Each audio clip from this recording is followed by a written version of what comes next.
Hey guys, what's going on? My name is Jeff and this is my channel, Films at Home. Thank you for checking it out. Today we're going to go through a little bit of a Blu-ray collection update. I got a few new titles in for review. I got a few new titles that I picked up at local stores and online.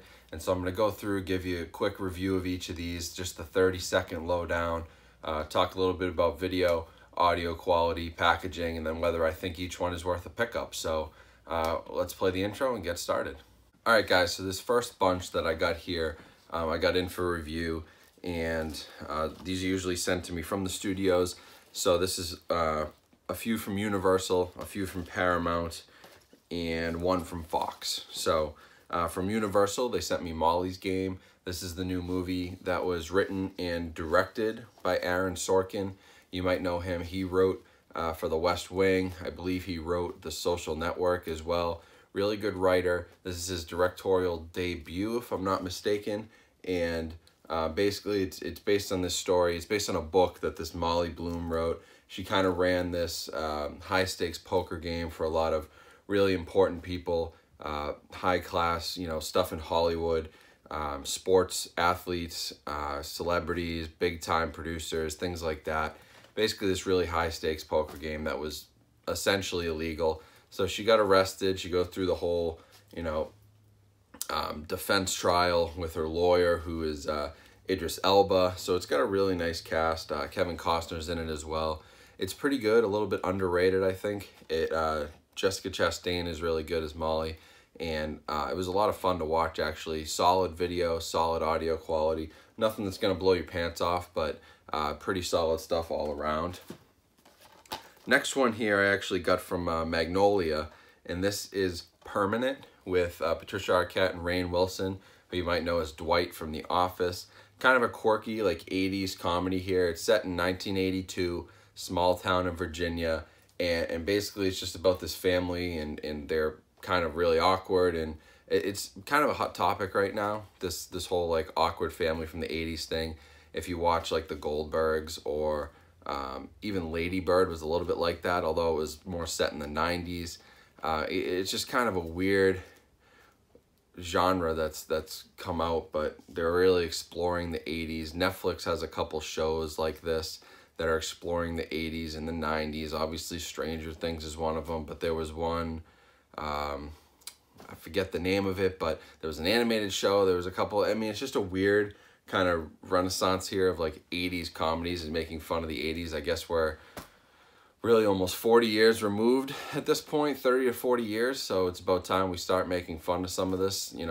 People are getting old enough to really look back and laugh at it. So kind of a quirky comedy. It wasn't the best thing I've ever seen. PG-13, so it's not R-rated. You're not getting any craziness in this, but Dwight's always really funny. I call him Dwight. His name is Rainn Wilson, and that's what you should call him. But Dwight's funny. It's a goofy comedy. I didn't mind it. I don't know if it's worth a pickup right away, but something to look at if you're interested in that kind of thing. Next up here, this is the 25th anniversary collector's edition of The Sandlot. So some movies we can't get on Blu-ray once. The Sandlot, I think, has been on Blu-ray about 18 times.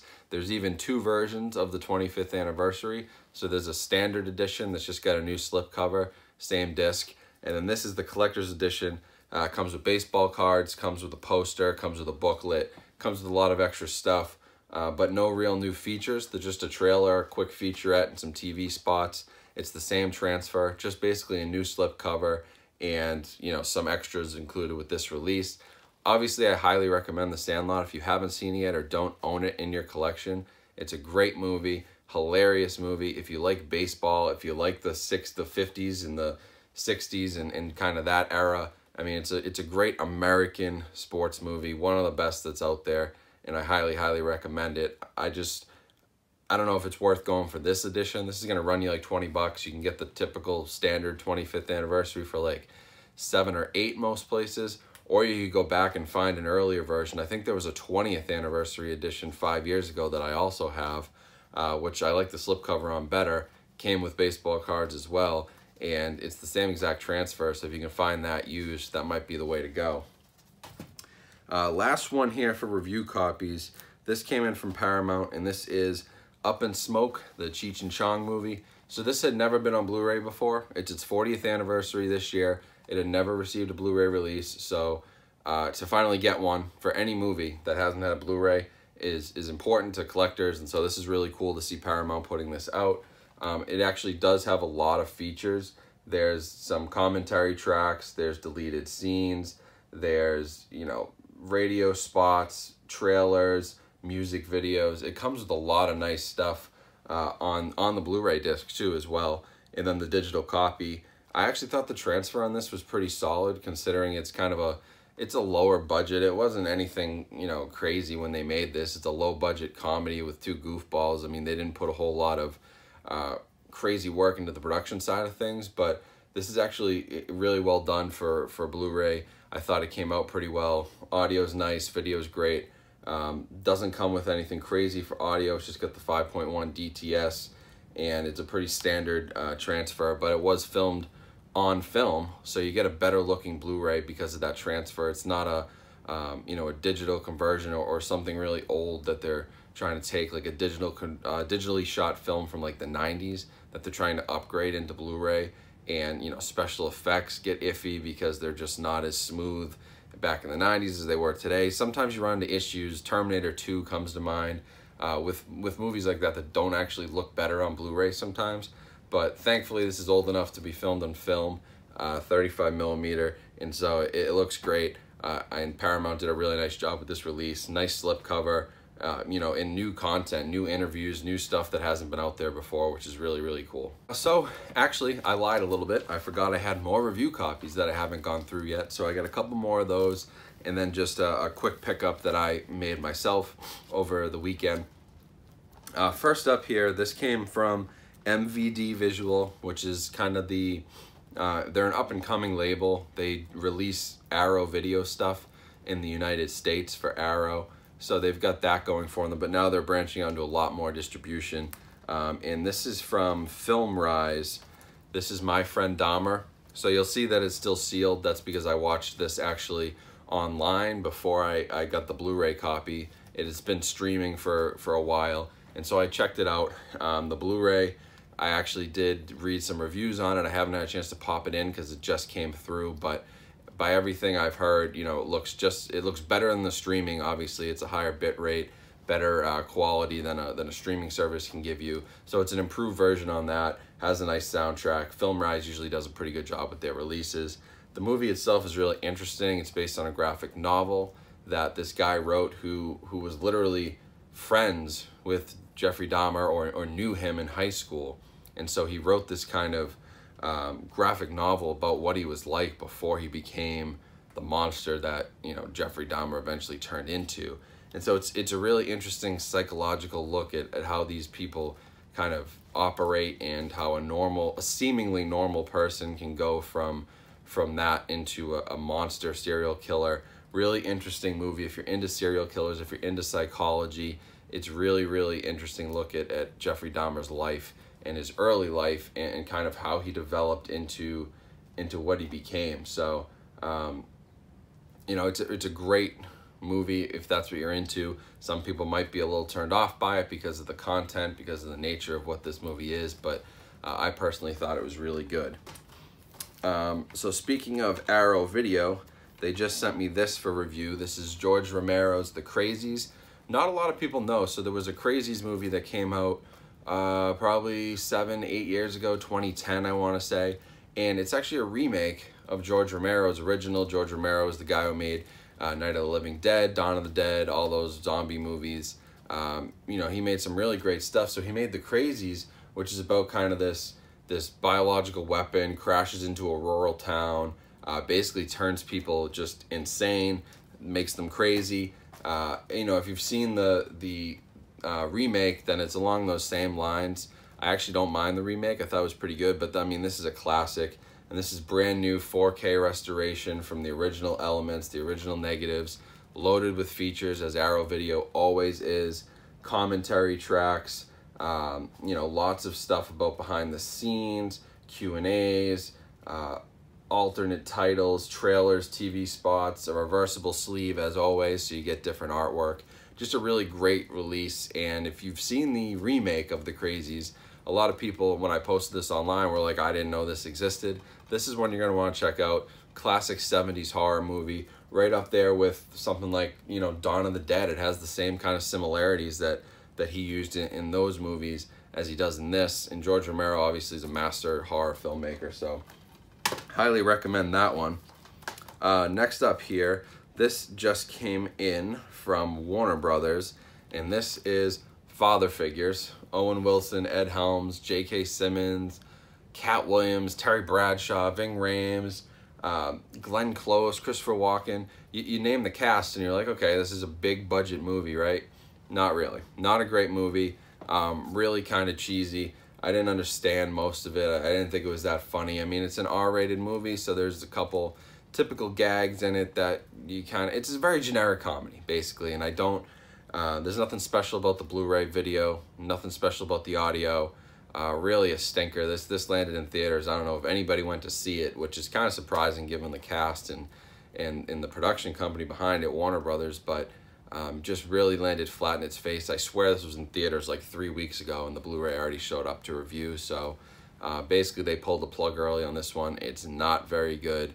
I honestly couldn't make it all the way through. I'll give it another try, but I mean, the concept is kind of funny, but it's all over the place, and it's just not very well done. I'd probably skip this one, wait till you can find it for like, God, like $3-4 in a Walmart bargain bin in a couple of months, and then maybe you give that a grab and give it a go. At that point, well, you know, what's the harm for $3? Try it, see if you like it, but you know, I can't justify paying $20 full price for this, no way.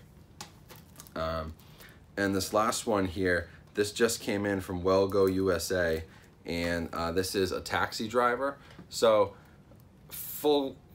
I haven't watched this yet, so full disclosure, I haven't seen it, but I'm gonna give you a little bit of background on it. This literally came in last night, right before I made this video, and so I haven't had a chance to actually dive into it, but I'll tell you what it's all about.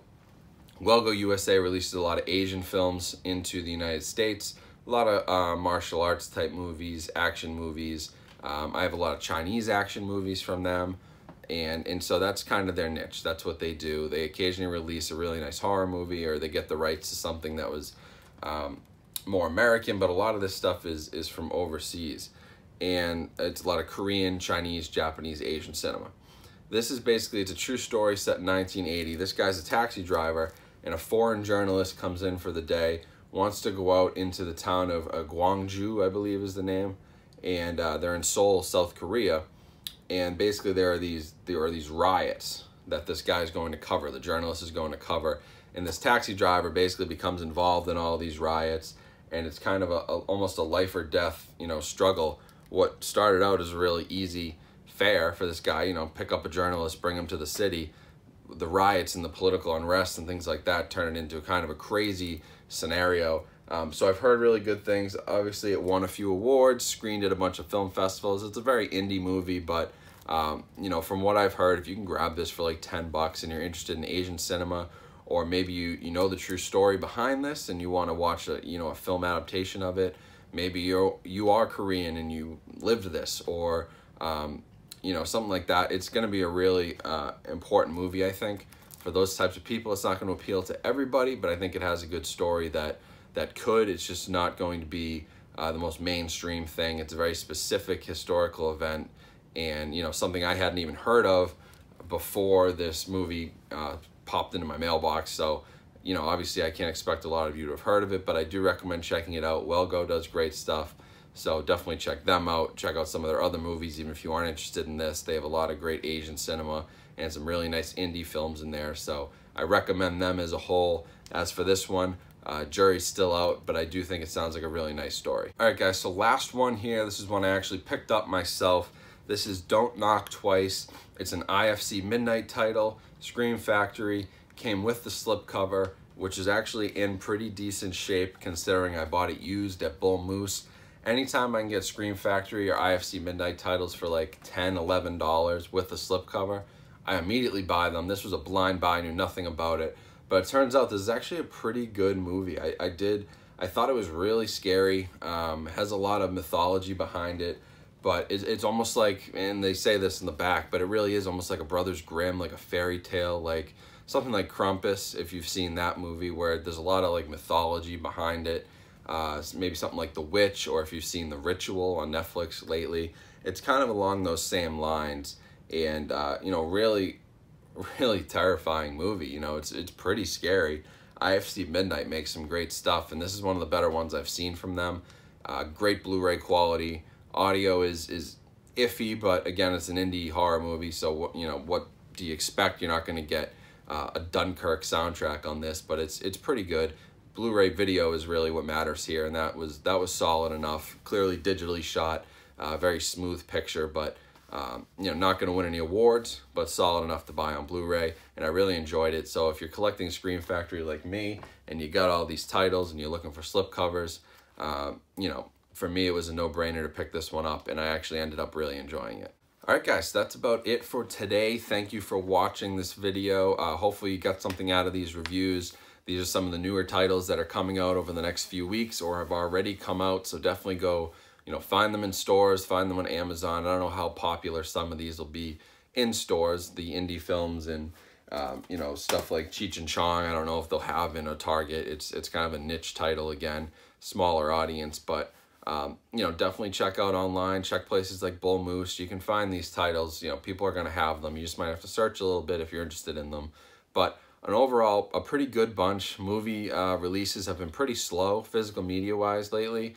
The last big release was obviously Star Wars, which I reviewed last week. And other than that, we kind of got the January, February movies coming out here. So it's a little bit of a slow time. Nothing too great. But I'm excited for, you know, the next batch of stuff that just came out in March. Things like Pacific Rim, A Quiet Place. I'm trying to think, you know, obviously Avengers, Infinity War, Black Panther. Those types of movies are coming out. So over this summer, we get some great Blu-ray releases coming up. Once the March, April, May kind of slate of blockbusters. Ready Player One is another one. So I'm excited for a lot of those 4K titles. There'll be some great content coming. Sorry, it's a little bit slow right now, but that's the way the industry works. But, you know, hopefully you got a lot out of this and maybe you found something you didn't know about. And that's what these videos are all about. So I appreciate you guys watching. Definitely remember to hit the subscribe button. Turn on the notifications if you want to be notified of when my next video goes live. Remember to follow me on Instagram and on Twitter. You can find those links down in the description. And then one more thing I want to talk about today. So this is something that I've been thinking about for a while as this channel grows and as I kind of need more equipment. I need a little more money to buy movies, to get a better setup. Obviously, if you've been following me, you saw the new shelving. Stuff like this costs money. And so rather than doing a Patreon, which a lot of people do, Patreon is basically the service that you can pay a monthly fee, and I put some of my content behind this paywall. So if you pay $5 a month, you might get 2 videos each month that somebody else who doesn't pay, you know, they don't get to see them, but you do for paying. I personally don't like that because I think that you should be able to watch my videos no matter what. If you have the $5 a month, then that's great, but if you don't, you shouldn't be blocked from viewing my content. So what I'm going to do instead is I'm just going to set up a simple PayPal donation button. I've already put this out on Twitter and Instagram. I got a few donations, so thank you very much to the people who donated money.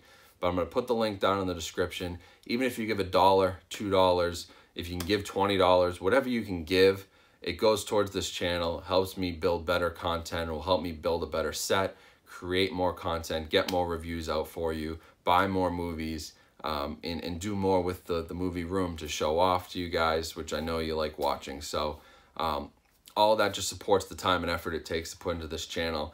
But I don't want you to feel like you have to pay me in order to see my content. Content will remain free. If you feel like you got a few extra dollars, feel free to donate. You can click that link down in the description, like I said, and I greatly appreciate that. So that's about it, guys. Thank you for watching. Until next time, Jeff here from Films at Home, and I am signing off.